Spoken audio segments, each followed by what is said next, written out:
2023 military lecture, and thanks for coming out on such a terrible, terrible night. At least it's not freezing rain.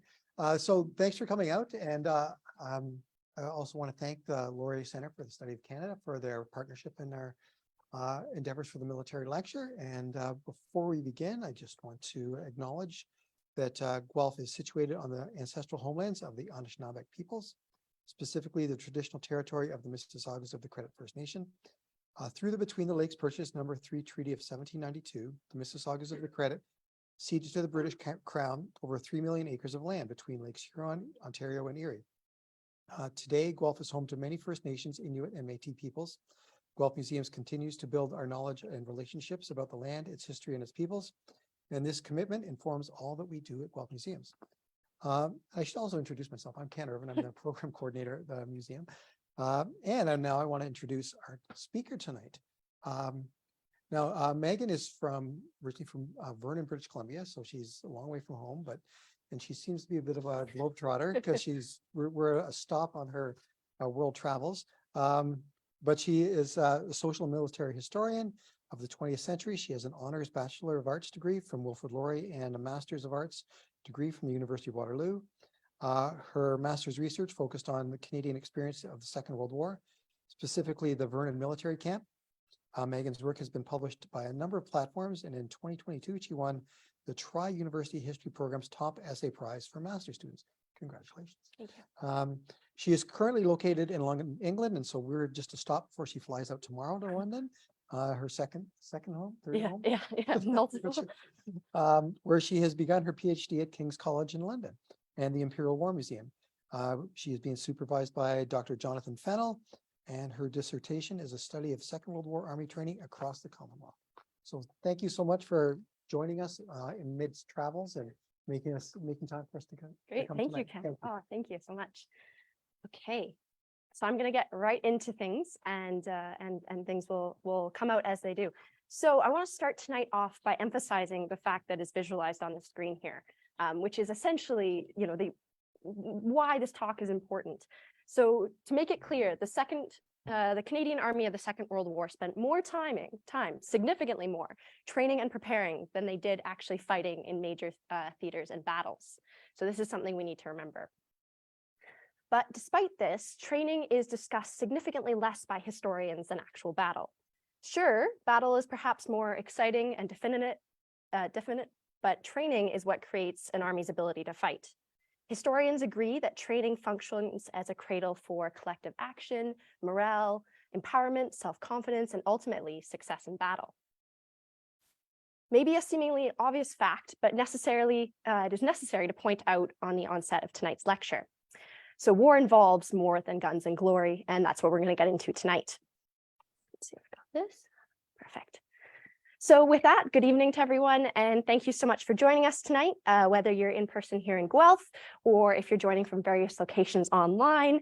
I want to say a sincere thank you to Ken and the Guelph Museums, as well as the Laurier Centre for the Study of Canada for inviting me to be here tonight. As Ken said, this worked out really well, so I'm very excited to be here. So my lecture will cover Canadian Army training in the Second World War, a very broad and vast topic. Of course, we only have time to kind of survey the topic tonight, but I hope that you leave with a broadened sense of how important the preparation for battle is. To train many thousands of soldiers, it requires an army of administrators, instructors, and decision makers, both in Canada and overseas in the UK. Note, not only are the logistics key, but the men within the system must also have a degree of belief in this system, that they have some kind of purpose. That's why tonight's lecture will also discuss a bit of morale and explain why soldiers' morale in training was a difficult, yes, vital balancing act. So hence the title. So I want to offer a bit of an understanding of morale before we dive any further in. So obviously morale is a bit of an intangible quality. How do we define what makes soldiers fight, what makes them do things that they might not necessarily want to do? So it's slippery, and often it's subject to the time and place it's being used. However, my research has shown that morale in training can't be assessed the same as morale in battle. Those are two different things. So training, especially basic training, is devoid of the carnal fear and determination that's important in combat. the morale needed to charge an enemy position is not the same that's needed to complete a rifle drill or some kind of physical training. Thus, there are other factors that must be considered if we're going to make an accurate assessment of morale in training. So on top of elements from within the camp, including food, weather, comfort, group cohesion, leadership, skill level, discipline, there are also external factors to a training camp, chiefly civilians. Social activities and trips into town are essential parts of the camp experience, so we must consider those as well as gender dynamics adding to those. So overall, morale in training is characterized by complexity and volatility. So just a really quick overview of what we're going to look at tonight. I'm going to be aiming to be 45 minutes, and then we'll leave some time for questions. So I'm just going to quickly talk about why I'm researching this and how I kind of became, to be at the level that I'm at in terms of this subject. And then you can just see how we're going to progress a bit chronologically. But this really is, it's a chronological story because you can see, we have the starting out, we have growing pains and being put to the test and things like that. And that's the story, that's the narrative of Canadian Army training, because it wasn't just, that the war started and everything fell into place and everyone knew what they were supposed to do. It took time. And so we're going to work our way through that. And then, of course, we need to talk about why does this matter? And then hopefully lots of time for questions. So please just hold your questions until the end, and then we will discuss them then. So to provide a quick background of how I came to tonight's topic. So like Ken said, I did my master's degree at the University of Waterloo. I just completed last year. And so my thesis looked at the Vernon military camp, which is a town inside in the interior of British Columbia, and it's also my hometown. So that's, of course, the first reason I probably chose to study the Vernon military camp is that I'm a Vernon native, born and raised there. I have a lot of connections with the local historical institutions, and I've even worked at the museum at the camp. But secondly, and more importantly, is that Vernon was this really important cog in this larger machine that was the Canadian Army training system. And for reasons I'll discuss further on, Vernon actually even had a part to play in the Commonwealth-wide training system. So despite this importance, though, to both the Canadian and the Commonwealth-wide training systems, Vernon really hasn't been discussed nearly enough. So I will say that I'm going to go back to Vernon a few times tonight. I apologize. I know this is mostly an Ontario crowd, but of course my research is based in Vernon, and this is slowly starting to expand out. So like Ken said, I am now doing a PhD in London, and my kind of assigned research topic, it's a really interesting dynamic position between the Imperial War Museum, and essentially how it works is that they want this research done. And so I got brought on to do the project, which is really exciting.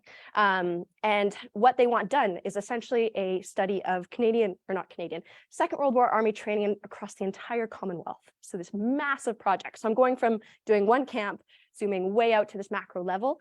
So that's what I'm working on right now. And of course, Canada is a big part of that. So I just spent the last couple of weeks up in Ottawa, up in the National Archives. So this research is very much an ongoing process. This Canadian sense that I'm talking about tonight is kind of the in-between between Vernon and my Commonwealth-wide project. So we have to start at the end of the First World War for this story. So the devastation of the First World War ushered in an anti-war sentiment for much of the Western world through the 1920s and 30s. The nations of the British Empire greatly scaled back their military capacity. And this decision was based on this 10-year rule.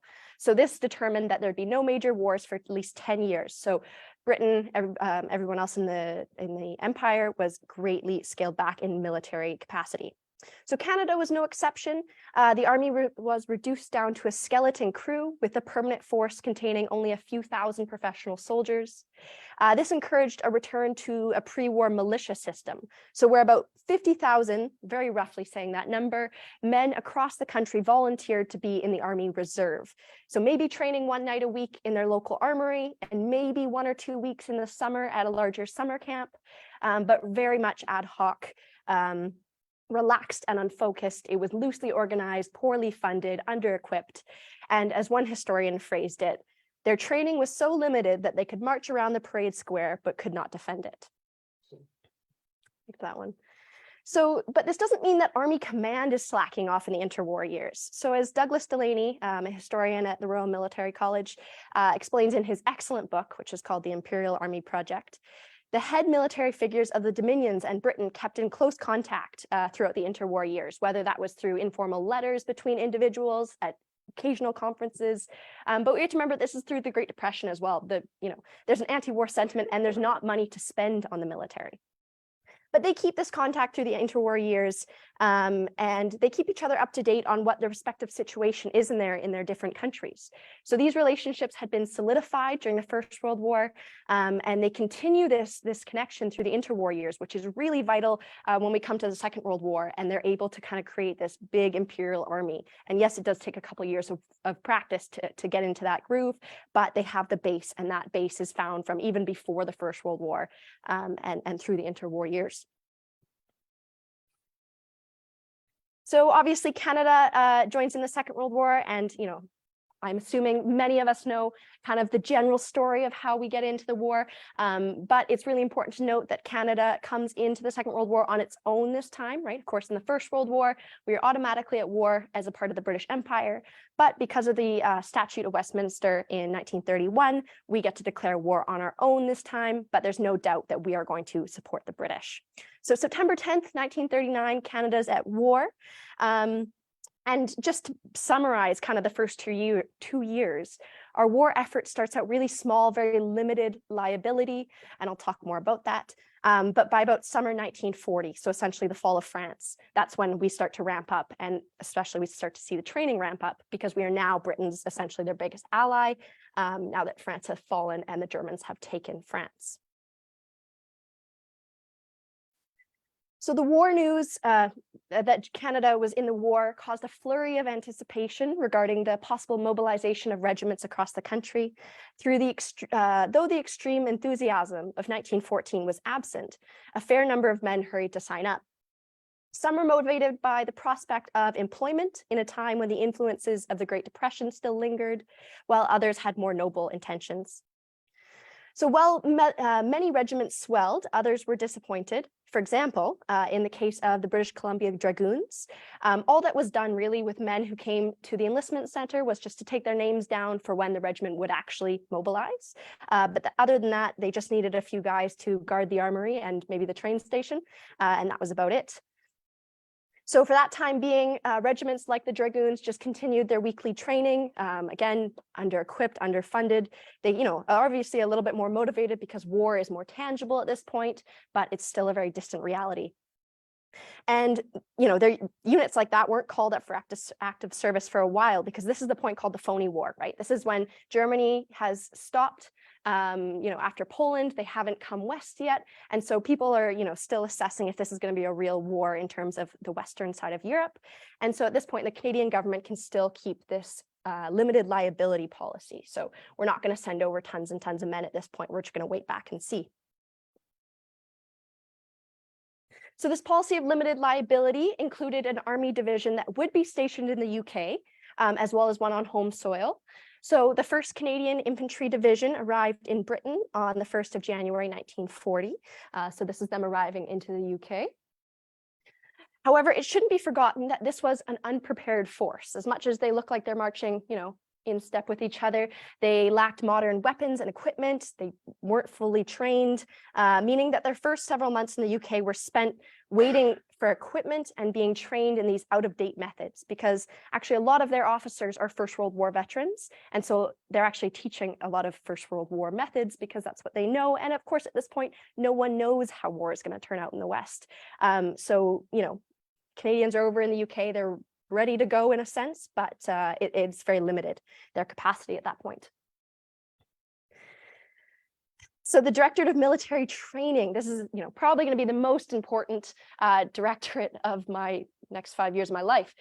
So the Directorate of Military Training was an institution that came under the Canadian Army headquarters, And essentially, as the name verifies, that it was in charge of military training. So they made decisions throughout the war. They would end up getting feedback from overseas, how things were going overseas. They would make those changes in Canadian Army training doctrine. And they also conversed with Britain and the other dominions on who was doing what in terms of training. So this is, they're kind of an ever-present force throughout this entire presentation. And I think it's just important so we know that there is someone focused on training and that is looking at what is happening overseas and what's happening across Canada and making those policy implications. So in early 1940, the federal government proved hesitant to expand the army. Training in Canada continued very sluggishly, while the troops overseas became very frustrated with their lack of updated equipment and training. However, this sentiment changed, like I said, with the fall of France in June 1940. At this point, recruitment centers swelled and they took over almost 78,000 men in just a few summer months, indicating that a dire situation in Europe acted as a motivator for both men and government. And we must remember that, at that point especially, lots of Canadians were still maybe British born, their parents were British born, so they might feel a connection to Britain to enlist for those reasons, but also Canada's diversifying, there's people enlisting for lots of other reasons, as I pointed out before. So it's at this point that the Canadian government passes the National Resources Mobilization Act, so NRMA. It legislated compulsory military service in the defense of Canada. So that's really important. It's only within Canadian borders, while volunteers were eligible for overseas service. Starting in September, men of a certain age were conscripted for training periods of 30 days, and then they would be released back to their civilian lives. And that's, of course, if they hadn't already enlisted voluntarily. So this massive swell of manpower into the army, created we started to see growing pains. They weren't ready to have this number of men coming through. Many of these men had no prior military experience, but these 30-day periods were enough to just give them a taste of military life, start to get the kind of cogs going, but we will see it ramp up very quickly. And this is a nice little field lecture going on in Vernon, of some of these early day 30-day recruits, as they were called. So along with that legislation, of course, manpower is swelling. We need to build, barracks to house all these soldiers. And so we build and expand dozens of army training centers across the nation to house thousands of new troops. Hundreds of these H huts are built. So this is a great picture. This is of Vernon, but it's a great picture, and I use it because we can just so well see these H huts. So you see a barrack on one side, a barrack on the other, and then this piece in the middle. So these were put up all across the country. Vernon still has some of them left, which I think are some of the last ones, and they still house cadets in them in the summer, which is really incredible. But essentially, there's guys in bunks and cots along each side, and then the middle is showers and toilets and things like that, communal. So in these cases, in many cases, this construction of these H huts and the needed facilities was done with incredible speed. For example, in Vernon, in just over 5 weeks, accommodation appeared for over 1,200 men, as well as various messes, recreation rooms, lecture halls, administrative buildings, parade squares, drill hall, and a hospital. So in 5 weeks, they essentially made the camp look like it does here. And this is actually a slightly post-war picture.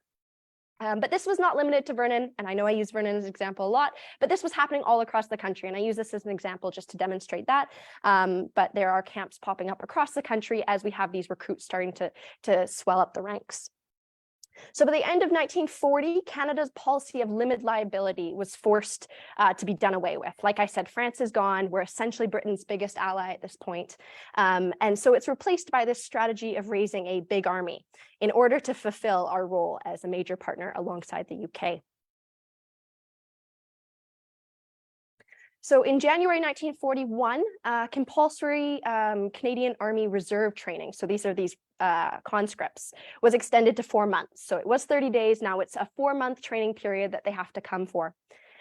This decision was made by Major General Harry Crear, who is the chief of the general staff at that point, newly appointed. And rather than a large army of poorly trained men, this war required a highly skilled and well-equipped army, which Crear realized. So this required an extended training period because, like I said, in those 30 days, they really can't do much. So, however, though, with the access showing no signs of slowing down at this point, they have France, they're, threatening up into the Scandinavian countries. Canada then makes conscription indefinite for the rest of the war. So like I said, it's really important to realize at this point, conscription is just for home service, but by about mid-1941, conscription is indefinite for the rest of the war. But growing pains were showing. So units training in both Canada and the UK were desperately short on up-to-date equipment. Those in the UK were fine-tuning their methods and their systems as they drilled for weeks on end, but there was no real action in sight. So at this point, in 1941, the Battle of Britain is already over. So there's no real threat of Britain being invaded by the Germans. So at that point, people are starting to get a little bit antsy. They want to see action. Or at least do something because they're drilling over and over and over again over in the UK, and they're not quite sure what's coming next.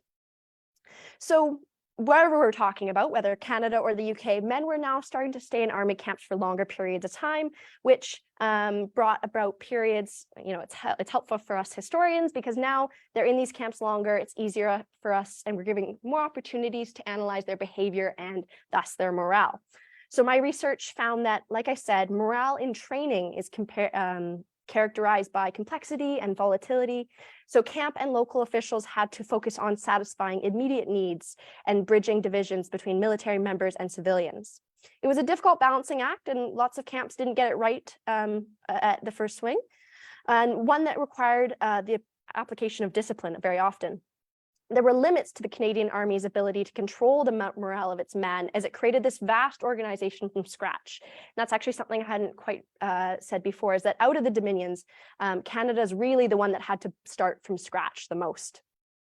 So it was this constant negotiation of power between the leadership and the rank and file. And so morale is often, by historians these days, a good way to measure it is with violations of military discipline. And so I have an example here that's a rather interesting one. So what happened in June 1941 in Vernon is that, about 67 simultaneous cases of soldiers going AWOL, so absent without leave, and this is at a camp of about 1,500. So that's a significant number all happening within a few days.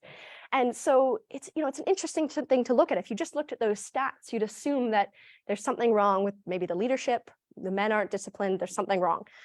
Really, when you actually dig into the story, it's a little bit less sinister than that. So what actually had happened is that many of these soldiers that had gone AWOL were voluntary men. So they were going to soon go overseas, and they had heard word that they were going overseas soon. And actually, a lot of them were from the Lower Mainland, Vancouver area, and then they knew they were heading east. So this was probably their last chance to see their families in Vancouver and the area. So a lot of them couldn't get passes to leave, so they just left. They just left the camp for the weekend to go see their families. It's really interesting. And so those without passes went AWOL for a few days and returned on their own accord. So even a few days later, there's still 43 missing, and a lot, when they came back, they had to go into detention camp, into the kind of detention barracks. But the camp war diarists noted that they accepted punishment with a smile, and they said it was worth it. And even the ones that came back a few days later, they were happy to admit the facts and take punishment with a smile. So a very interesting case of how morale is actually really complex in a training camp, and we can't quite take the numbers just at face value.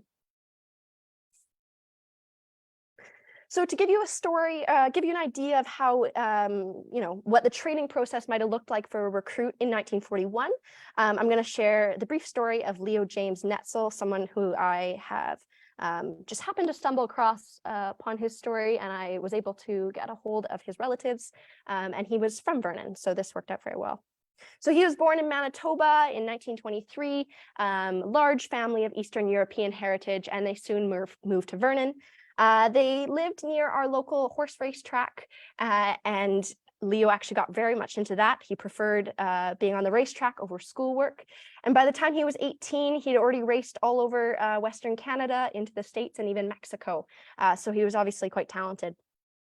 So in 1941, in February, he enlisted at Vernon, because Vernon was also a recruitment center, and he was the first of his family to do so, despite also having two older brothers, which was really interesting. And he was also 7 months shy of his 18th birthday. So he did lie, whatever his motivation was, whether that was, for some excitement, if he felt that was his duty, we don't know. But he did lie about his age by 2 years. He actually didn't just add the 7 months. So he was a healthy young man. He spent a few days in Vernon before he was shipped off to Vancouver.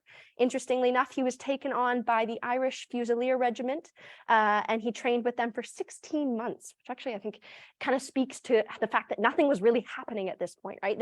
They could send guys to Vancouver to train for 16 months.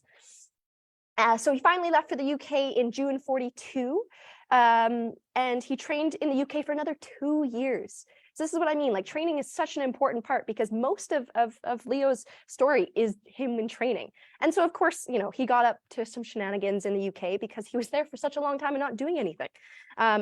Training and there's other things going on. But this story just speaks to what the experience was like. And we so often focus on the battles and the guns and the glory, but actually a lot of war is training, waiting, doing different things.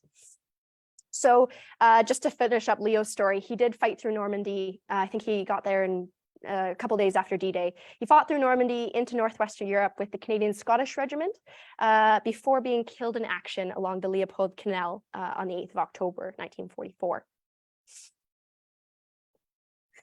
So the aim of the Canadian Army in 1942 was the expansion of their overseas presence. We're starting to get through these growing pains of figuring out how to deal with all these conscripts back in Canada, get the volunteers overseas. And so now we do have the first Canadian Army over in the UK and their headquarters over there. So that's a significant achievement. And we also have 2 divisions in Canada for home defense. But in terms of training, the biggest development in 1942 was battle drill. So it was an important addition to the Canadian Army, who, as one veteran said in his post-war memoir, he said, Canadian Army went battle drill mad. So battle drill is a little bit controversial. Some commanders and officers really didn't see the point of it. Some loved it. But regardless, it's actually a really important part of the Canadian story. So, and part of my research as well, because Vernon was actually the only battle drill school in North America for quite a long time. So Vernon actually is very important, like I said, in this wider Commonwealth story, because there was actually even like Australian officers coming up to Vernon to go learn battle drill and things like that, Americans as well. So battle drill was a British invention. Its origin lays in the interwar years, when a military theorist encouraged the doing away of ceremonial drilling on a parade square, even coming to coin this term battle drill to describe the concept. However, it was not put into practice until the post-Dunkirk training of the British Army. When they faced the Germans in 1940, they realized that they were much too rigid and autocratic. The Germans were very flexible. Their junior officers had a lot more autonomy and they made quick decisions, and the British lacked that. So their infantry, the German infantry was successful due to their ability to divide the big battle into hundreds of little battles. And the lack of the British ability to do this was what led to a humiliating expulsion from the continent and the fall of France that followed. So in the hope of increasing British tactical prowess, Lieutenant General Harold Alexander introduced the training notes that had been based from the interwar years. So he brought this into the 47th London Division, and this training method broke down tactical procedures into elementary exercises, beginning on the parade square, but then advancing to different terrains. So war was no longer about marching information and polishing your boots just the right way. The norm was now running and jumping and climbing and attempting to problem solve within small units. It was much more mobile than the First World War, obviously. The physical fitness and tactical knowledge of individual soldiers was essential factors in this new era of warfare. When exhaustion or fear took over, this kind of training would help soldiers react without thinking. It was the 47th Division that drove the adoption of battle drill in the UK. And so this is a nice little picture from the battle drill camp in Vernon, which, if you can't see the sign, it says Devil's Gorge, abandon hope all ye who enter here. So as battle drill became more widely employed, its use expanded beyond just the physical preparation and into the realm of mental inoculation. So the horrors of the First World War were well known. Lots of these soldiers enlisting their fathers or maybe uncles served in the First World War, and so they had heard about these horrors of wartime. And they had this exaggerated, false inner mental picture of war as this terrifying experience, which, I mean, we can't exactly argue with them. Men needed to be exposed to these sights and smells and commotion of battle before they actually got there, so that hopefully when they face this terrifying experience, that they can react in the way they're trained to do. So battle drill used things like smoke, fireworks, blank rounds, and even animal entrails to teach men about the different senses of war. So, for example, crawling through mud, and there's probably some pig guts in there just to get them used to the smell of blood. There might be bullets whizzing over them, sights, sounds, things like that. We're training more than just the physical body at this point. So battle drill was translated to Canadian Army units in the fall of 41 when the Calgary Highlanders were stationed really close to that 47th London Division. And so the Calgary Highlanders became the Canadian advocates of battle drill after 3 of their officers returned from a British demonstration with positive reviews for their officer, who was Lieutenant Colonel J.F. Scott. So a regimental battle drill school was established by the Highlanders, and it caught the attention of the Minister of National Defence, who was over there doing a tour, J.L. Ralston, and various Canadian generals. And so this is the backing that Scott needed, and he becomes kind of the Canadian disciple of battle drill. And so by the end of the year, most Canadian units over in the UK were conducting some form of battle drill with their own, variations. But this is really important because actually by 1942, like I said when I was talking about Leo, soldiers are starting to get a little bit antsy. They're getting a little bored. They're seeing higher rates of outburst and bad discipline because soldiers are getting bored. They've been training for multiple years and nothing's really been changed. And so battle drill, they weren't exactly sure if it was a useful training method right off the bat, but at least they knew with the Canadians, they saw it happen, is that it changed up the routine. It made things a little bit more exciting. All of a sudden, instead of just doing a 20-mile route march, they're having bullets shot at them. It's a little more exciting than what they were doing for the last couple of years. So battle drill made its way over to Canada under the watchful eye of Scott. He first set up a battle drill school on Vancouver Island, and then it was soon moved to Vernon.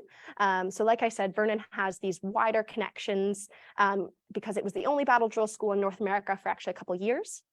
So it took at least a year for the Canadian High Command to be convinced that battle drill was a useful training method. It wasn't just a passing fad. In Vernon, they put the battle drill school down at this cattle ranch down the hill from the main camp. And they made them stay in kind of these semi-permanent tents through horrible, horrible cold winters. And I think it's because they weren't convinced that battle drill was going to be a real thing and it was worth them establishing much of a presence down there. But they did do things like they built, kind of mock villages because they were learning to, do all kinds of different things. They needed different terrain. So just to sum it up, battle drill does actually become a really important part of the Canadian Army, and Canadian officers are coming to Vernon to learn battle drill and then going out and teaching it to their own units. So just another point for Vernon's case that it was important in the wider war effort. So enough about battle drill, but I will say that by 1943, the Canadian Army is hitting its stride. We're getting out of these growing pains, and we're coming to the invasion of Sicily in about halfway through 1943. So we start to see cooperation between Allied armies is really hitting its stride. Bigger exercises are happening across the country and in the UK. And so I'm going to read you out a paragraph of this. I don't expect you to be able to see this. But I found this wonderful document when I was in the archives last week. And it just really highlights the cooperation between the Commonwealth armies, which essentially this is my thesis for my PhD. And so the paragraph at the bottom there says, all training has, actually I should explain. So this is a letter from the Director of Military Training for Canadian Forces to the South African equivalent in the end of 1942. And so, like I said, these Dominion forces were regularly communicating. Like I said, the interwar years, they continue, and it of course expands during the Second World War. And they're all bringing it into a certain doctrine. So it says all training has been brought strictly into line with that being taught and carried out in England. British training pamphlets are received in Canada and reproduced and distributed on a generous scale to training centers and field units, with a view to ensuring a common doctrine of training in Canada and England. So this is really interesting that, they're not just looking to bring Canadian training onto the same level, but we're looking to bring it in line with British methods. And, we're talking about this with the South Africans and the Australians and wider armies. So this is just really interesting to think about, that the Canadians aren't just dealing with their own methods and training practices, but there's this wider imperial sense that they're doing it together.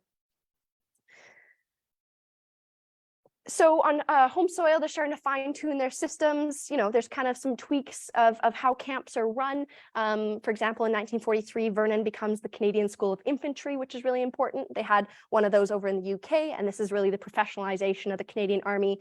Officers are being taught, exact tactics on amphibious landings or things like that. And it's very, very specific. And they're bringing lessons from a little bit of, the action that's happened. I mean, before Italy, we have Dieppe and Hong Kong to learn from, and of course North Africa. Lessons are coming back from that, and they're starting to get feedback and cycle through, make changes based on that. So, and of course, once Sicily and Italy opened mid-1943, we're getting lessons from there, and now the Canadians are in action. So that pie chart I had at the beginning, now we are getting into the action part, but it's taken this long to get into real action. I know we have Dieppe and Hong Kong, but I'm not counting those as sustained action because they really weren't. So in the UK, we're running large-scale exercises in collaboration with the Brits and the Aussies and the Kiwis and everyone else in preparation for the invasions of Italy and Sicily. So as we can see in this photo, this is a large-scale amphibious landing practice in Scotland. So they used a lot of Scottish terrain to practice amphibious landings in preparation for Italy. So 1944 is the year, obviously, that all this training was put to the test. They, had been gearing up for this invasion of the continent for years. That was what they were training towards. And so major exercises were taking place all over the UK and Canada, and there were vital rehearsals for this coming invasion. But 1944 also had its issues for Canada. Canadian manpower was beginning to reach its limits. So 1944, we still just have conscripted soldiers on home defense duty. There was, the brigade that went up to Kiska in Alaska, but that was still considered home defense. So this big army that Canada had created overseas in 1942 and 1943 was in dire need of replacements in 1944. Having already expanded the accepted age range and health standard, they were forced to turn to the largest remaining source, the home defense conscripts or reserve men. So the government was working hard to exhaust every option that prevented them from having to enact overseas conscription, because if we look back to the First World War, that almost tore the country apart along especially English-French lines. So Prime Minister Mackenzie King is looking for all alternatives so he doesn't have to send conscripts overseas. But yeah, so I mean, essentially they try to convince, they're called zombies at this point, unfortunately. They're trying to convince these conscripts to voluntarily go overseas so that they don't have to enact any kind of legislation, but that obviously doesn't work in BC, because that's actually where most of the conscripts are at this point, are in the Pacific Command, which is BC. They have the mutiny in Terrace, and Terrace is actually urged on by what happens in Vernon. So actually the mutiny starts in Vernon, and then they hear about it in Terrace, and that gets going. But as we know, in the fall of 1944, they do decide to send conscripts overseas. And so most of those are actually, like I said, in the Pacific Command, and they do get sent overseas. And of course, we come into Normandy. That's what I'm not touching tonight. I'm not going to go into the battles and things like that. But now we're starting to see a bigger feedback loop, and that's what I'm more concerned about at this point, is that how is training changing now that the Canadian Army is in action in Italy and in Normandy, and seeing these lessons come back. And so this is a training exercise in early 1944 in England. So like I said, it's these massive exercises happening. I mean, we can see the tanks lined up, like things up there, and they're just doing massive rehearsals for, the biggest amphibious invasion that would ever had ever happened. So 1945, we have conscripts overseas. There's not as much, I'm not going to talk about quite as much at this point, because most of the training work has been kind of fine-tuned. The biggest thing, though, for 1945 is that we're starting to look to the Pacific. So this is what this picture emphasizes. These are Canadian soldiers down in Australia sent ahead. I think these were some officers. Again, we're starting to have these liaisons. And for the example of Vernon, we start to have in 1944, American and Australian officers come up to Vernon and different army training camps to teach jungle warfare and to teach the things that they need to know for the Pacific War, because we've been so focused on the West and learning how to fight with the British. Now, supposedly, we're going to head down to the Pacific and learn how to fight with the Australians and Kiwis and Americans. But army training is starting to wind down. People know, the biggest part of the war is coming to a close. And obviously in May, Germany is defeated. And so Canadian Army training, they know they can't send conscripts down to the Pacific. They know that Canada isn't going to stand for that. So they do decide that the Pacific is going to be on a voluntary basis at first, and then they'll see what they need to do after that. But obviously, the bombs are dropped and Canada doesn't end up having to do anything in the Pacific. But you do see that switch. So in Vernon, we have the Pacific Infantry Training Battalions set up in early 1945. And like I said, there's Canadian officers already heading down to Australia to learn those different training methods that they need to learn. So why does this matter? Why are we talking about this? I mean, of course, probably since you came, I hope you're at least somewhat interested in all this. But I think there are wider reasons we need to talk about, why this matters 80 years on plus. So first of all, the Second World War shaped cities geographically. I bet you guys could give me examples of your localities. I know for Vernon that the city is developed in a certain way, kind of around the camp, or even when they were deconstructing parts of the camp afterwards, they used that material to build houses in town. So things like this, there's still, the war is still very much in and around us. And obviously it shaped the Canadian Armed Forces in certain ways to how they are today. Like I started with, the Canadian Army spent more than double the amount of time training than they did in active combat. And I know active combat might be more exciting to talk about, but I am going to drive that training message down into my grave, because we spent more time in this training process and really learning how to teach different methods of teaching, and not all soldiers were active willing participants. That's the other thing too, right? Like I said, with those soldiers who went home just because they wanted to, but lots of soldiers, this wasn't what they planned on doing with their lives. We have to remember that not all soldiers were willing participants. And so, considering their training time as much as their combat time, I think that's really important. And also tracing this international cooperation through army training. I mean, look at today, we have a huge military alliance with NATO. And so, we're going back all the way to, we can go back further, but this alliance in the Second World War was really strong, and it stemmed right from the training. Like even the terms they were using, the Canadians had to use certain terms because that's what the British used and the wider Commonwealth used. And so when we were switching to go to the Pacific, we had to start learning the American terms and things like this. So tracing this international cooperation through army training is something we can take out of this. And this is a nice little picture from one of the training schools. So with that, I'm going to leave the narrative here so we have lots of time for questions to both in person and online. I really appreciate you guys coming out tonight. Thank you very much.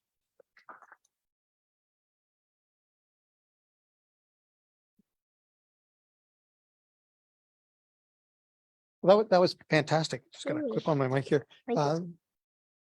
Made me think about a lot of things that happened in the past, and a lot of the books I read, and it's like, oh my God, that's how it all came together. Yeah. And my father was in the Second World War, and he talked, one of his favorite stories he talked about was when he was in his officer's training, and he was in a war games. Yeah. And when he was in training, I guess you had 3 ticks, and if you lost 3 ticks, you did 3 strikes and you're out. So he had already lost a tick, and they were in a war game where they were positioned along a field behind a fence. And they were waiting for the enemy, the other Canadian troops that were supposedly the enemy, coming across the field. And so they had to sit quietly and they weren't allowed to do anything. So he's sitting there with his gun filled with blanks, waiting for these guys to come across the field. And it's at dusk and they can just hear them, but they can't see them yet. And he hears this one guy traipsing across the field, tripping over something. He's cursing on her, falling down. And then he's climbing the fence right where my father is is crouching, and he climbs up the fence, turns around, comes down the fence, and his butt is in my dad's face. And my dad couldn't let this go, so he fired off his gun and blew the backside off of his pants, and started firing all along the line. Got in so much trouble, lost another tick. He ended up making it through. He didn't lose his third tick, but that was that was one of his favorite stories. He just thought it was one of the funniest things he's done in the army. So, I mean, training is a way we get every single person in the army, right? Everyone went through some degree of training. Got him in trouble, but he knew what got in trouble. So, interesting experience. So, one of my questions is, what do they do with all the camps after the war? Like, were things mothballed or were they sold off? What happened? Yeah. So lots of them are mothballed. Obviously, they needed nowhere near the capacity that they had during the war. You know, of course, I know best kind of the interior of BC, and Vernon is kind of the last one left. I know Vernon's one of the last ones that still has some of these original H huts. And so what happened with Vernon, it was that's the other thing, is that training took a while to wind down too. I kind of cut the story there. You know, it wasn't until early 1946 that kind of Canadian Army came back to its kind of post-war, or not came back, but went to its kind of post-war numbers. And so, you know, guys were sitting in camps, in training camps for months after the war was done. So Vernon, the camp was closed in 1946, and it kind of got mothballed for a couple of years. Like I said, they took down lots of the buildings and used that material for other things, because of course lots of soldiers are coming back.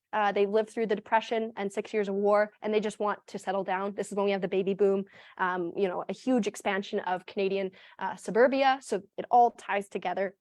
And so lots of camps are deconstructed and this material used. And like I said, for Vernon, it turns into a cadet camp, which still runs today. So every summer we are flooded with hundreds and hundreds of cadets from across Western Canada who come to Vernon for about 6 weeks. And actually I got to chat with them past summer. So that's really excellent. So it's a big part of the town still. But I know lots of areas didn't, but obviously camps like Gordon and Valcartier and things like that are still really a staple to Canadian military today. And so most of them are mothballed, but lots of them, you know, there's remnants. Yeah. Okay. Thanks. Is there a direct payoff the amount of training versus how the soldiers actually? That's a great question, and one of the strains of inquiry for my thesis. I mean, you know, we know that there is a connection between training, the level of training. Could you repeat the question? Yeah. Yes. Yes. Okay. So we're asking about the payout of training to combat success. Correct? Yeah. Okay. So yes. You know, in vague terms, yes, of course, we can say that there is, you know, soldiers who know what they're doing in a time of fear and stress. If they've drilled enough and they know what they're doing, hopefully they're going to revert to what they've learned. And so what I'm hoping to do in my thesis is make some direct comparisons. So that's, for example, battle drill. I know some historians really have, you know, said exactly that it actually didn't change much. And so I'm hoping to maybe see if there are connections in these training changes and how that changed in terms of combat. But of course, because actually we don't have, you know, we have limited amounts of time in combat, it's actually a little bit tricky to see, right? Because these changes are happening in the years before we're in combat. And so, you know, once soldiers are over in Normandy, they're learning on the job. So it's an interesting, and it's a tricky thing to nail down, but it's a great question. You said that your research is going to be about across all the countries in the Commonwealth, which of course was the empire at the time. Yeah. How many countries is that? Yeah, so I'm trying to figure that out as well. I know. So of course it's not gonna be able to cover everything. I can't go to Bermuda and things like that, but I am going to Kenya in a few months, South Africa, Australia, New Zealand in a couple of years, and India. So of course hitting the dominions, and it'd be really easy to just make this a dominion-wide project. So like I said, Doug Delaney has a fantastic book that he went to all the dominions and did this massive project about how the Imperial Army project kind of came to be. I would really recommend the book. But you know, so I'm trying to do this macro level study and take enough examples, you know, have a Western African example, an Eastern African example, Indian, and down in in Australia, New Zealand. But of course, a lot of it actually is in the UK. I don't think I could do this. Well, actually, I know I couldn't do this project if I wasn't based in London, because so many of the sources are British doctrine and things like this. Like, you know, I was digging around in the Canadian archives, and I feel like when I go back to Britain and start digging the archives there, it's all going to click, hopefully. And so, you know, doing what I can and is viable. And I'm very fortunate to have a good amount of funding to be able to travel. And I know that that's not always possible for a lot of students. But, you know, there are limitations, and historians, we just have to define our limitations, right? We can't, you know, if we don't define them, people are going to exactly say, well, you know, you forgot about Bermuda or something like that. So it's an excellent point. And I'm hoping to, you know, be able to say something big about the wider Commonwealth, but also acknowledge the limitations. Any other questions?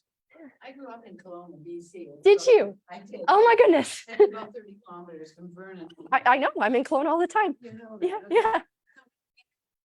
Anything about Vernon, about the Kelowna. very much about the community, all the Vernon things and anything like that. Never heard about it, anything. Really? In school, no. Really interesting. So Well, you were telling me about this wonderful thing about Vernon. Yeah. Gee, I just learned something new. Yeah. So my grandparents are in Kelowna, and I'm in Vernon, so it's I go back and forth a lot. Actually, I did a talk in Kelowna last summer, and I had to have a slide like, why not Kelowna? So for people who don't know, Kelowna is essentially the Vancouver of the interior now. It's growing hugely. It's, you know, it's huge. But actually for a long time, until essentially after the Second World War, Vernon was the bigger center. Yeah. Yes. And I know we hold it closely to heart. Because Kelowna got the airport in the 50s or 60s, and they got the bridge to West Kelowna and things like this. So Vernon was the bigger center because we are at the end of the lake. So you take the steamship up the lake, and then you get the railway up to Sicamous. But because Kelowna got those things and really, you know, pushed for it, they then became the more important center. Okay. Yes. That's why the camp was in Vernon. But then now, you know, if they were to build a camp now, it'd be in Kelowna. Yeah, exactly. Good. Another question? Oh, I've got a question about, you were saying about the equipment and the Yeah. supply chain. Yeah. You know, I've read a fair bit about aircraft being built here and shipped over Mhm. the Second World War. Mhm. So why would the Canadians go to war with bad and lack of equipment? Yeah. Manufacture it and take it with them? Mhm. Or were they banking on the British actually providing them with the guns and the ammunition? Very much so at the beginning. That early division that goes over is essentially equipped by the Brits because Canada had reduced its capacity in the interwar years so greatly. We had no capacity to build anything. And so when our war capacity does increase, because obviously Canada then becomes, you know, a huge supplier of military equipment eventually, but it takes a couple of years. And we do end up even, you know, we use the British design even. So there's always this inoperability and to be considered. But just the simple answer is that we had no capacity when the war started, and it takes a couple of years to get that going. And so exactly, it does seem very silly to head overseas with, you know, some old, I think they said they didn't even have proper steel helmets or something, like something very simple. But they do eventually, it gets going. And then obviously Canada with its, you know, relatively large population that's, you know, not fighting for their country's survival like the British were, you know, they have more population here that we can build up that capacity, but it takes a couple of years. One other question. Mm. Then I'll Yeah, it's all good. Twofold. I've learned since the Second World War that there are major training grounds in Alberta for the British to come over and do tank training. And that begs the question, based on everything they've learned, how far have they actually improved and taken the training for the military since the Second World War to the current day? Yeah, you know what? I'll have to be honest, I don't know. The really interesting thing about my position over in the UK is that I'm actually very like my department is actually its purpose is to provide higher education for the British military. So I'm actually regularly at the British Defence Academy, yet I've had almost nothing to do with the Canadian Army. But I mean, obviously there's progress. And I mean, the interesting thing about this project would be to carry this on, right? You know, how is this inoperability continued in the Cold War era? So I unfortunately don't know, but I'm assuming there would be a really interesting answer to discuss there. So I'm hoping, you know, in the next couple of years when I get to teach officers at the Defense Academy. Hopefully they can tell me, you know, and make some interesting connections because, yeah, there must be something there. Yeah, another question. So the Canadian military, much like the British military, really looks like a remnant of the British class system. The officers being the ruling class and the enlisted men being the mob. So do you agree with that assessment? And how did that play out in Canada where we didn't have an inherent class structure? So my biggest thing would be there's a historian at the University of Waterloo who I was very fortunate to do my master's with, Jeffrey Hayes. And he has a whole book on officer selection. Exactly that question. How did they choose, you know, who was going to be an officer and what qualities? Because exactly this class-based system, it was more than just like a meritocratic system, right? There was actually other factors that played in. And of course, early on, they were taking, you know, permanent force men. There was a couple thousand that had been in the permanent force in the interwar years, but they have to develop a much more complex system about how they're going to choose army officers later on. And so this is actually really interesting. They start bringing in psychologists and different social sciences to try and identify, you know, when they need more officers, can we look at a group of men, talk to them a bit, or have them do some kind of written test? And can, you know, this psychologist point out who's going to be a good officer? And so it does, you know, it's very different than well, not different because the Brits have to change up their system a little bit too, right? They go through too many men to be able to continue this class-based system. But there is a lot to say about that system, and I would really recommend Jeff's book's called Crear's Lieutenants, and it's an excellent one. And he's local, he's from Waterloo, so wonderful. Yeah, thank you. How big an impact when the US got into the war with their training setup, so the complete ours is more British driven. The US one, did they take any? What was the exchange of information? Yeah. So that would again be a follow-up project to the one I'm doing, because obviously I'm not including the US right now. But there was always interplay going. I mean, you know, like actually in the case of Vernon, actually regularly there were American Army officers coming up to see what was going on in Vernon. And of course, Vernon was kind of this highlighted example because it was a battle drill school and then the Canadian School of Infantry. So some of Canada's kind of top officers were going through this school. Like, you know, they even, when they were really trying to sell battle drill to the Canadian Army, they had 50-year-old majors like going through the obstacle courses and stuff like this. And so they do the same with bringing up Americans because they're trying to sell some of these methods to them. So there is actually a lot of cross-border interchange going. The Canadian or the Vernon's CO regularly went down and did tours of some camps in the US. And of course, once we're starting to look towards the Pacific, it becomes even stronger and more frequent. So I would say, obviously, because the US doesn't come in until 41, before 41, there's not much. But then after that, it starts slow, but it's going to pick up pretty quickly. Battle drill sounds really similar to the commando training. Yeah. Did one inspire the other? Did they sort of end up doing the same thing at the same time? Testing me there. I would think so. I mean, but this is the thing, it's this greater like doctrine. And I guess that's what I'm hoping to find out when I go back to the UK, because I haven't gone into the UK archives in this respect at all yet. But I mean, it's all part of a wider doctrine. And that's why I think things like the Directorate of Military Training, which, like I said, I was talking about Canada's DMT, but every country had a DMT within the Commonwealth. And so, I mean, they know what's going on in different places. And then that's why that inoperability is so important, because they know what's happening in Vernon. I mean, they know at least what's happening on paper there. And so there must be some kind of interplay there. And that's what I'm hoping to find is like, how's that doctrine play out, you know, in the different parts of the empire, and, you know, what's happening and how are they training Indian soldiers versus how are they training soldiers down in, you know, Quebec or something like that. So it's just this bigger picture that hasn't been looked at. And I think that's what I'm hoping to talk about. I think one of the countries we need to look into is India. Yes, I will be going to India. I've been talking to some historians about what it's going to be like researching there. That's going to be a whole nother ball game. Like, obviously my strength is Canadian, things like that. So I was very fortunate to get to this PhD position, but like I said, it was preset, which I think is fantastic. It's pushing me to learn a lot more.